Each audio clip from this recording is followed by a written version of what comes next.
오늘 탄핵 청문회 대상의 주요 인물은 박상용 검사입니다. 이 수원지검 사건의 주인 검사 박상용 검사입니다. 그런데 박상용 검사는 뭐가 두려운지, 무엇을 숨기려고 하는지 왜 이 자리에 안 나오는 거죠? 여당 의원들이 그렇게 이야기하시는데 나와서 떳떳하게 이야기하면 되는 거 아니겠습니까? 그런데 왜 안 나온 겁니까? 안 나와서 숨기는 자가 범인입니다. 청문회 나오지 않겠다고 거부하는 자가 범인입니다. 그런데 오히려 9년 6개월이라고 하는 형을 받은 이화영 증인이 나왔어요. 나오는데 마음이 편안하겠습니까? 얼마나 두렵겠습니까? 그래서 저는 이게 뒤바뀌었다. 안 나오고 거부하는 자가 범인이다 이렇게 이야기하고요. 이화영 증인께 묻겠습니다.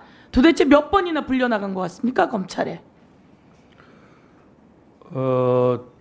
아까 말씀드린 바와 같이 김성태 씨가 해외에서 체포되어 나온 후부터 그들이 김성태 씨가 아마 2023년 1월 17일 날 체포돼 왔을 텐데 그로부터 2023년 2월 3월은 아마 김성태, 방용철, 안부수 그와 그쪽이 모여 있었고 그쪽에 어떤 상황이 좀 정리되니까 4월부터 저를 이제 집중적으로 타깃으로 해가지고 불렀는데 4월, 5월, 6월은 거의 지금 저기 보니까 112일인데 이 토요일, 일요일 포함해가지고 거의 매일 불러갔던 것 같습니다. 맞습니다. 저희가 보니까 월화수목금 나갑니다. 네. 일요일도 나갑니다.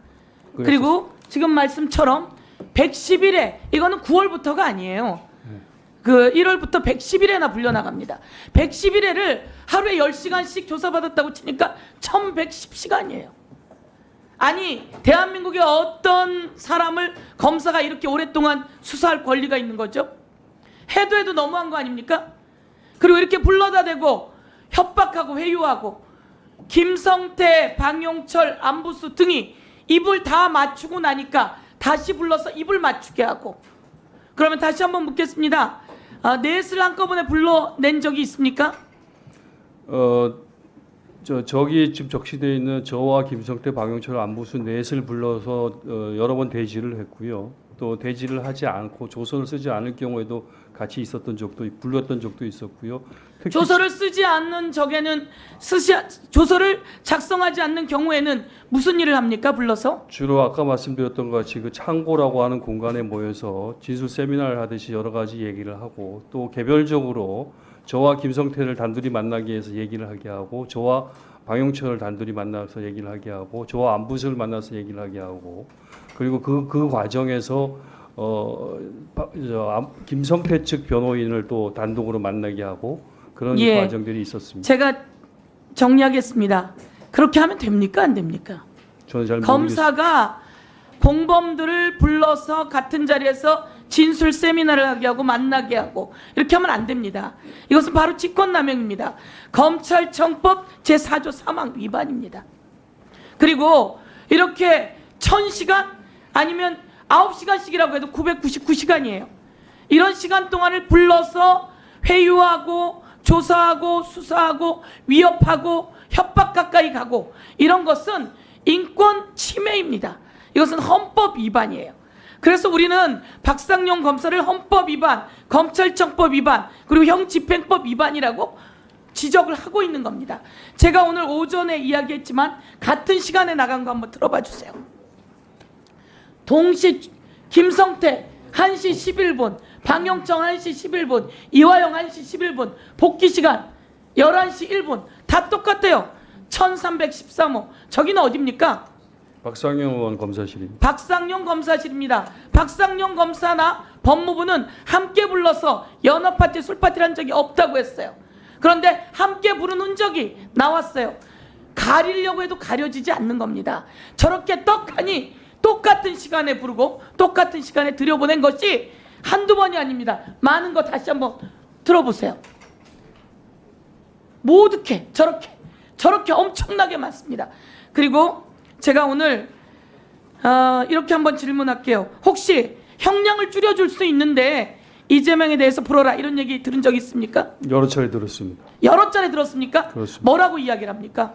제가 뭐 비방록에도 일부 적어놨는데 이재명 대표에 대해서 진술을 하면 제가 이재명 대표가 주범이 되고 제가 종범이 되고 이재명 대표가 제3자 뇌물죄로 기소되면 저와 지금 제가 1심에서 처벌받은 모든 내용들이 다 상쇄되고 없어지기 때문에 제가 그 상태에서 보석으로 나갈 수 있게 할 수 있다라는 제안을 받았고 또 네, 하나는 그것은 검사의 직권을 넘어선 범죄 행위입니다. 한 가지 더 물어볼게요. 가족을 혹시 데려다 주겠다 이러면서 회유한 적도 있습니까? 여러 차례 있었습니다. 여러 차례 있었습니까? 그렇습니다. 그건 어떻게 합니까? 우리 집사람을 면담을 시키겠다고 검찰청에 불러서 면담을 시키겠다고 했는데 저는 만나고 싶었는데 집사람이 계속 거부해서 안 나왔고요. 아들을 만나게 해주겠다. 아들이요. 또 같이 구속되어져 있었던 신명석 국장을 1대1로 면담시켜주겠다 해서 같이 만나가지고 또 신명석 국장의 구속 상태를 해제시켜 줄 수 있다 이런 얘기를 들었었고요. 또 다른 지인들도 1대1로